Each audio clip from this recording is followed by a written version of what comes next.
एक professor class ले रहे थे। क्लास के सभी छात्र बड़ी ही रुचि से उनके लेक्चर को सुन रहे थे। उनके पूछे गए सवालों के जवाब दे रहे थे। लेकिन उन छात्रों के बीच कक्षा में एक छात्र ऐसा भी था जो चुपचाप और गुमसुम बैठा हुआ था। प्रोफेसर ने पहले ही दिन उस छात्र को नोटिस कर लिया, लेकिन कुछ नहीं बोले।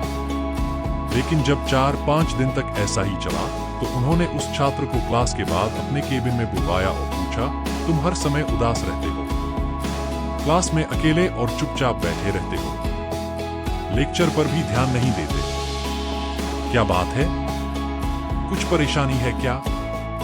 सर, वो छात्र कुछ हिचकिचाते हुए बोला, मेरे अतीत में कुछ ऐसा हुआ है जिसकी वजह से मैं परेशान रहता हूं।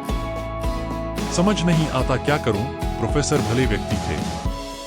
उन्होंने उस छात्र को शाम को अपने घर पर बुलवाया।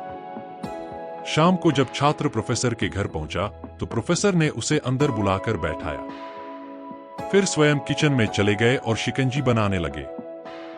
उन्होंने जानबूझकर शिकंजी में ज्यादा नमक डाल दिया। फिर किचन से बाहर आकर शिकंजी का गिलास छात्र को देकर कहा, ये लो, शिकंजी पियो।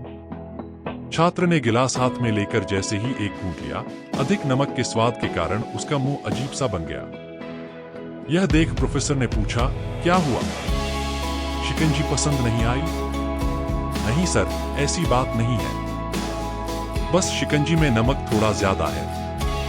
छात्र बोला, अरे अब तो ये बेकार हो गया, लाओ गिलास मुझे दो, मैं इसे फेंक देता हूं। प्रोफेसर ने छात्र से गिलास लेने के लिए अपना हाथ बढ़ाया, लेकिन छात्र ने मना करते हुए कहा, नहीं सर, बस नमक ही तो ज्यादा है, थोड़ी चीनी और मिलाएंगे तो स्वाद ठीक हो जाएगा। यह बात सुन प्रोफेसर गंभीर हो गए और बोले, सही कहा तुमने, अब इसे समझ भी जाओ, ये शिकंजी तुम्हारी जिंदगी है, इसमें घुला अधिक नमक तुम्हारे अतीत के बुरे अनुभव हैं। जैसे नमक को शिकंजी से बाहर नहीं निकाल सकते, वैसे ही उन बुरे अनुभवों को भी जीवन से अलग नहीं कर सकते। वे बुरे अनुभव भी जीवन का हिस्सा ही है।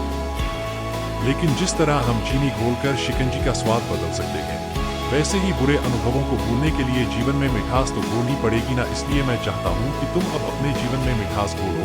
प्रोफेसर की बात छात्र समझ गया और उसने निश्चय किया कि अब वह बीती बातों से परेशान नहीं होगा। सीख: जीवन में अक्सर हम अतीत की बुरी यादों और अनुभवों को याद कर दुखी होते रहते हैं। इस तरह हम अपने वर्तमान पर ध्यान नहीं दे पाते और कहीं न कहीं अपना भविष्य बिगाड़ लेते हैं। जो हो चुका उसे सुधारा नहीं जा सकता, लेकिन कम से कम उसे भुलाया तो जा सकता है, और उन्हें भुलाने के लिए नई मीठी यादें हमें आज बनानी होंगी। जीवन में मीठे और खुशनुमा लम्हों को लाइए, तभी तो जीवन में मिठास आएगी।